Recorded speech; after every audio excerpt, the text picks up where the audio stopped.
Welcome to this NPTEL course on Practical English, Learning and Teaching.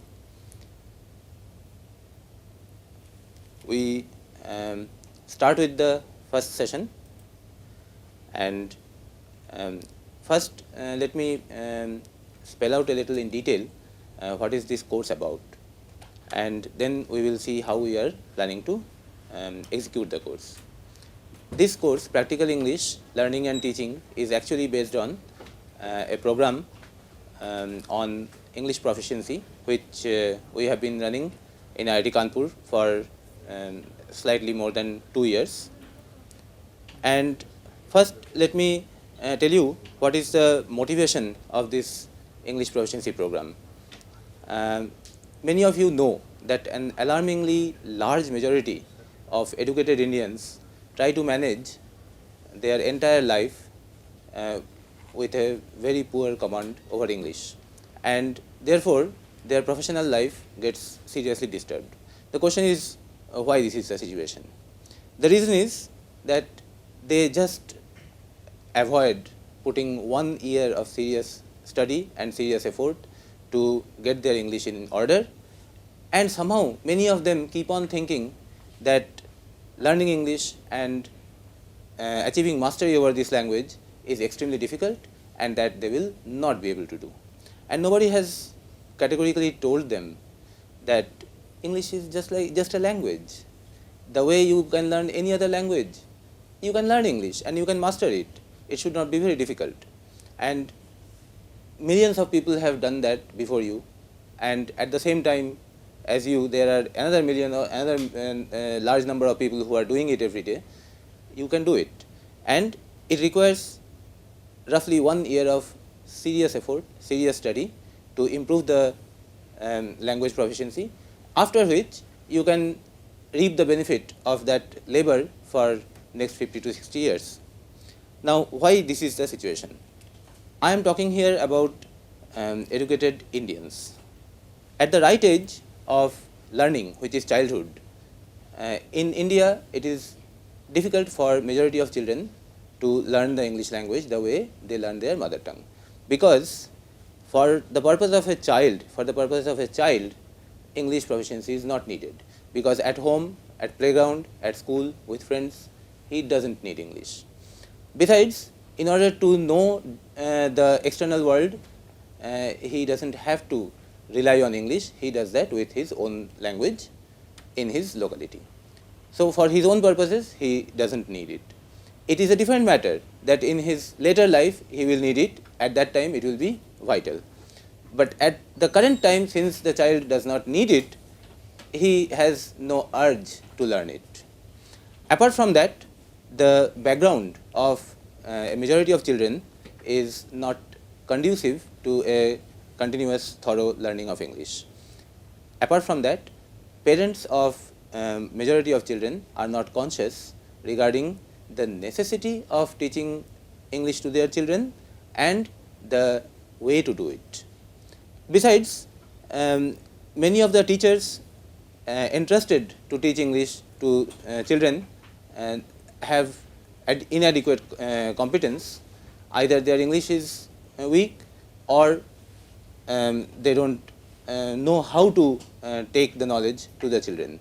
And apart from that, it is difficult for them because there is no coherent material and method by the help of which such a teaching is possible.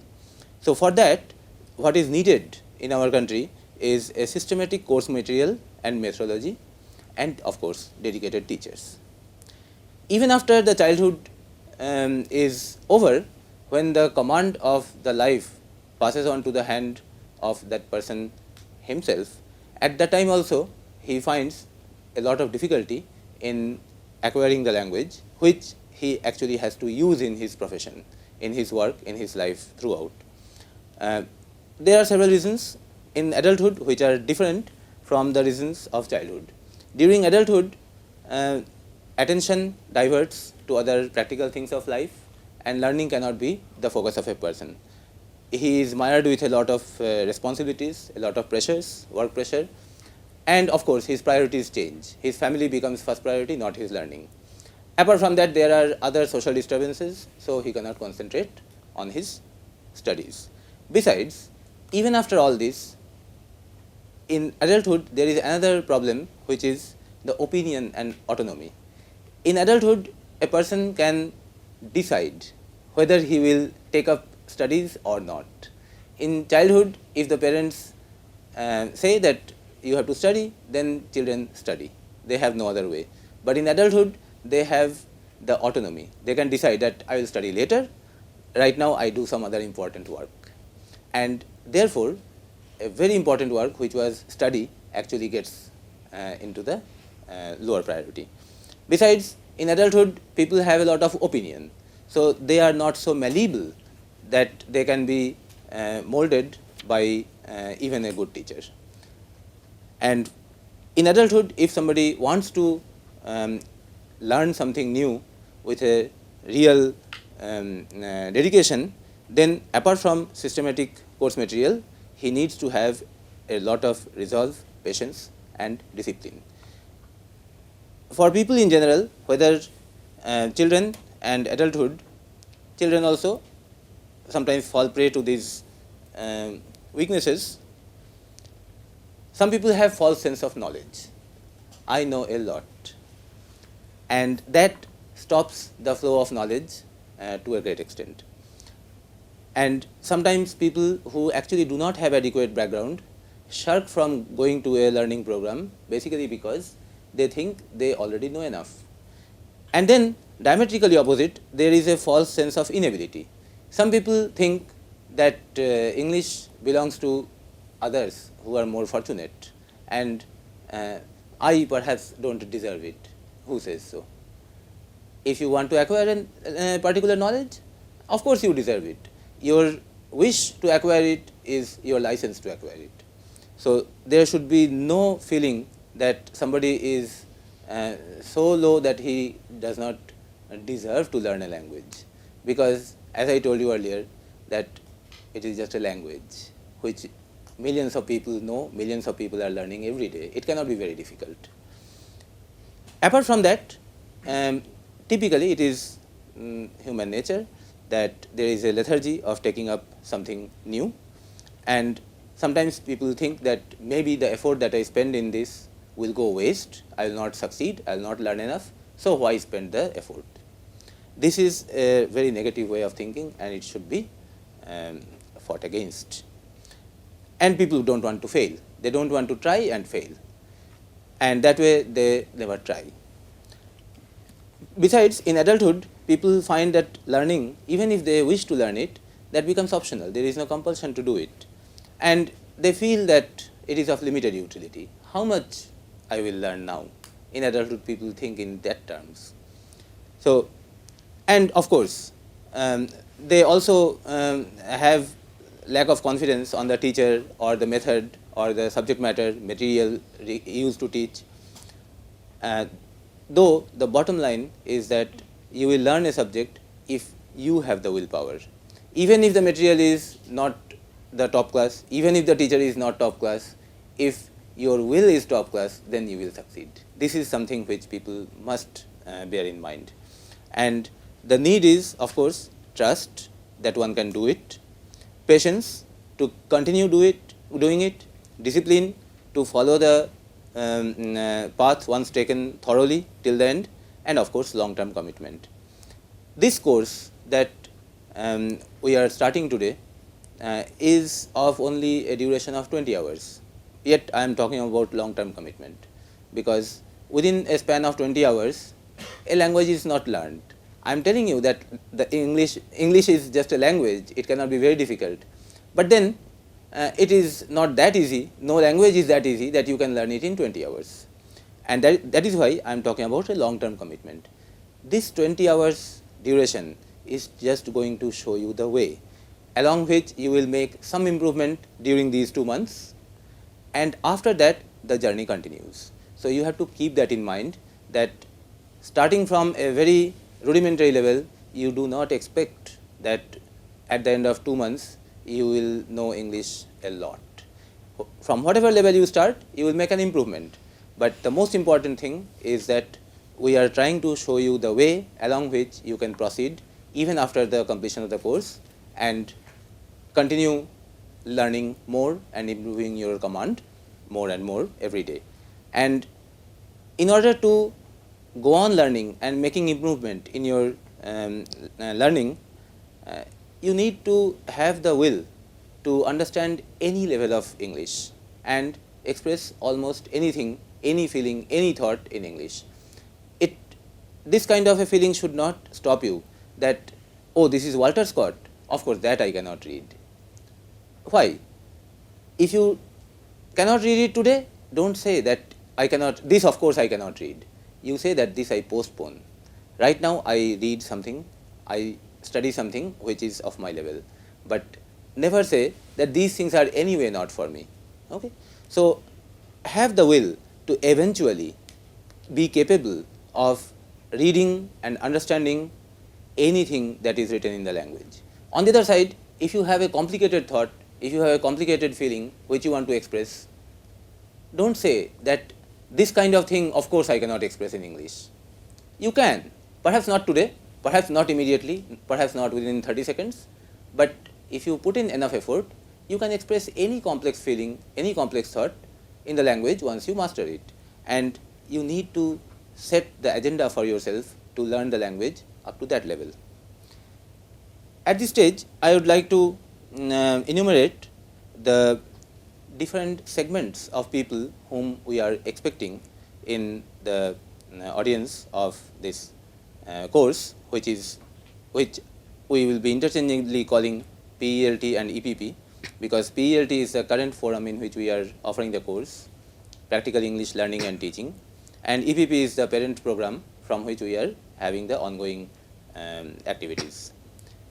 So this course is to a great extent for school teachers because they build the future of the country, and of course college and university students who are the present of the country, present of the society, and parents of young children who want to ensure good English education for their children and do not want to rely completely on the societal arrangements for doing the same. Besides, professionals, particularly in secretarial and administrative job, who need English for their day-to-day professional work. And there are many other groups who can benefit themselves from this course and who are taking this course right now in this MOOC NPTEL program. People in all the above categories who think that their English needs improvement, and then there are people who are not sure whether their English is all right and they want to find out. Then there are people who think that they know good English and would like to have it confirmed or certified. And apart from that, there are teachers, there are people who want to find out an effective way to teach English. And make note that the promise of this course is not that it will make an expert out of you starting from any level. That is not the promise. It will depend, the proficiency acquired through this course will certainly depend on the starting proficiency of the participant. What the course promises is that starting from any level, it will make a significant improvement in your English proficiency, of course, if you follow it sincerely. And apart from that, it gives you a bonus advantage which you did not try for and which we did not try to give you. And that bonus is that beyond a threshold, when your English proficiency goes beyond a point, then you will notice so much power, so much beauty in the language that you will feel that it is a delight, it is a blessing. Still, I am not focusing on this issue because this perhaps can be told not only about English but about many other languages. Almost every human tongue is blessed with so much sweetness, so much power and so much beauty that acquiring any new language is an advantage in itself. But right now we are focusing on English and we are trying to promote English language because in today's world that is necessary for survival and prosperity. And I am advocating to you that you put a lot of effort in the education of your children and yourself in this language, so that you prosper and you contribute in the prosperity of the society. Why? Based on what feature we think that EPP or this PELT course or this way of teaching has this promise that it will give significant improvement starting from any level. The reason is that EPP course has a number of important features. The study material and the scheme of teaching has been designed in order to cater to the teaching of a language which is not the first language, not the mother tongue of the student. It is a systematic scheme, and it has a representative and suggestive set of materials with the help of which you can make appropriate step-by-step progress. And in this, the material and the course material and the teaching method are both rolled together, in the sense that the program to begin with is actually a program not only to acquire proficiency in the subject, but also to acquire proficiency in teaching the subject. And it starts from the base and targets till the top. And of course, in doing this, since we have already assumed that our target audience, our target student does not learn English as his first language, then the question arises, what is his first language? And whatever is his first language, we call that first language as CLL, Common Local Language, in which the classroom is generally proficient. And since the audience already has enough proficiency in a common language, so we take the help of that common language proficiency in order to communicate our ideas in many instances. And in this particular case, we are taking Hindi as the common local language, and that is why basic aptitude in Hindi will be expected from the participant to follow through the course properly. One great feature of this EPP course is scalability for audience of different backgrounds. That is, the same material with the same scheme, through minor adjustments of coverage and details, can be given to school children as well as to school teachers and other adult participants.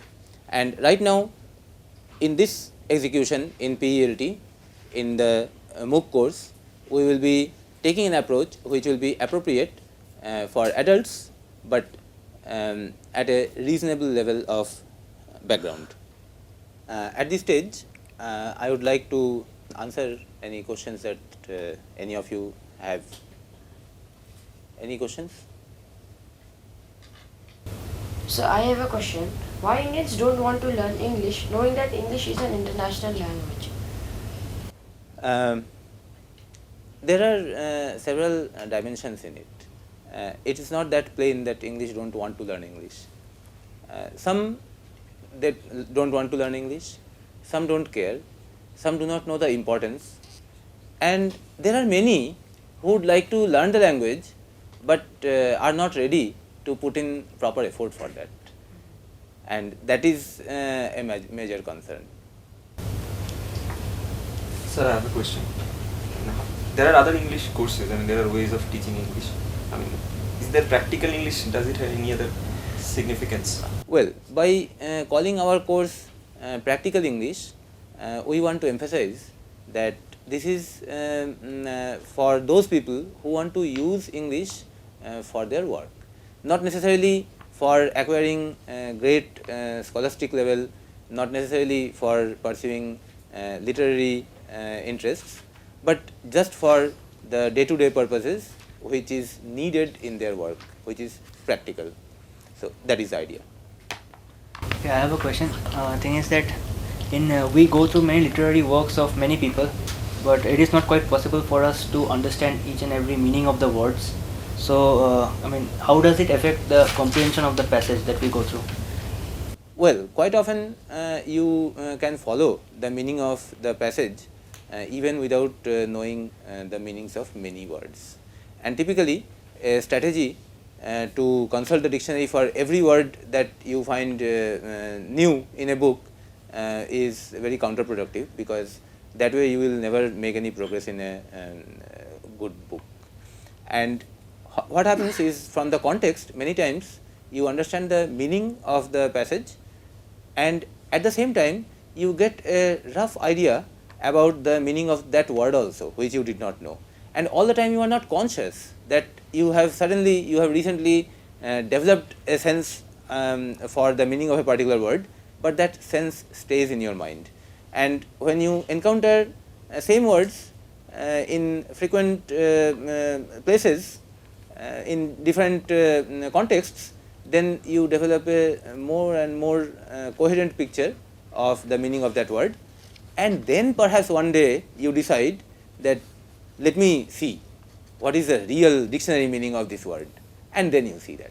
So that is the way it is. Thank you, sir.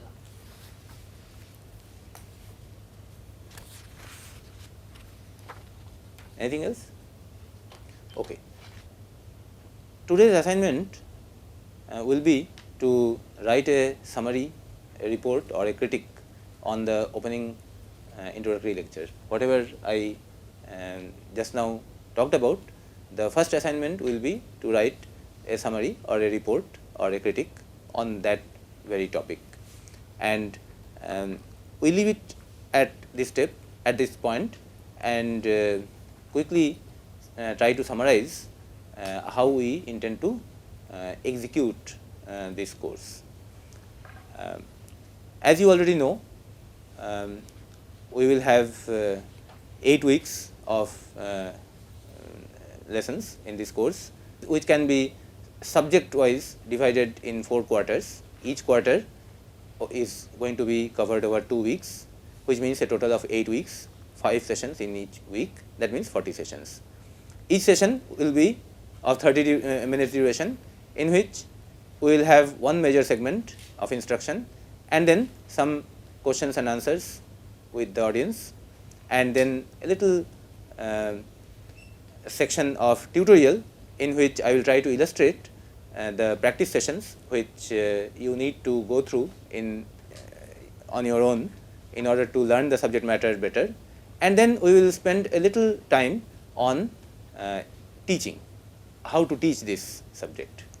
And the details of every session will be uploaded, one session a day, along with the assignment.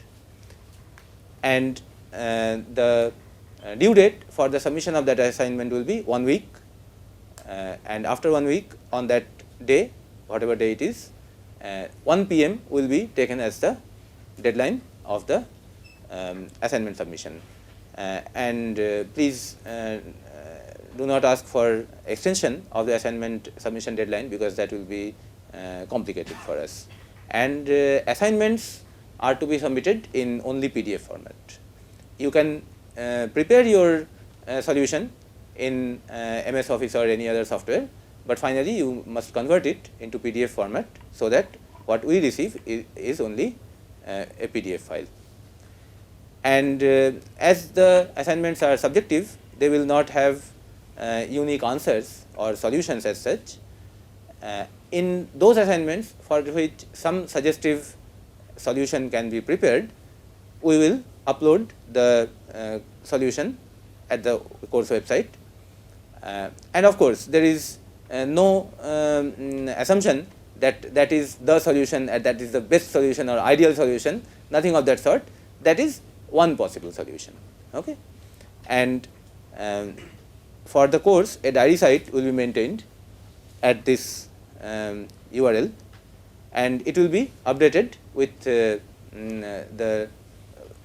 recent days proceedings every day, except that the video of the lecture will be updated at the NPTEL course site, and the assignment and solutions will be uploaded at both sites. And as I told you, that the class duration will be of instruction, discussion, tutorial, and instruction to teachers, discussion on teaching this material. these letters in the HTML file may be too small, and on your computer screen some of that may be blurred, but that is not a matter to worry, because as I was telling, all these material will be linked to this site. On the other hand, the video lectures will be linked to this site, and so whatever material I am using in these lectures, all of that will be linked to this site, which you can see unperturbed on your screen. This is the diary file.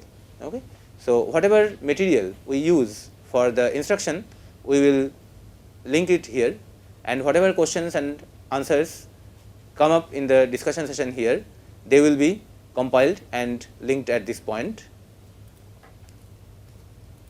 and assignment will be here, and whatever takes place in tutorial, the material that is used during the tutorial session will be uploaded here, and the details of the material that we end up referring to during the discussion on teaching, those teaching notes will be here. And make note that to begin with, there is a general body of notes for teachers already existing here, and that is the EPP instruction for teachers. And here at your leisure at this site, I am talking now to teachers who will use this course for developing techniques for teaching. So at your leisure, you can go through this site, and lot of details you can find here, and you see that this course in EPP has been subdivided into 4 modules, which is roughly equivalent to the 4 quarters of the course that we are going through right now. Okay. So the module 1 in EPP is of 10 sessions in PELT and so on. And along with this, there are a number of files linked here, which tells you in detail the way to conduct several sessions which you as a teacher will be conducting in your classroom.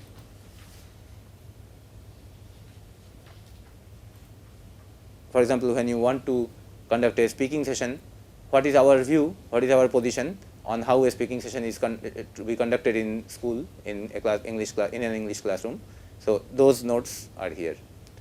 So at your leisure, you can go through these things, and I am sure you will find many of these techniques, many of these ideas useful in your class. And at times you may also feel that you might contribute to these ideas a little from your side, and whatever ideas of yours come to us which we find beneficial, we might even incorporate in our program. Thank you.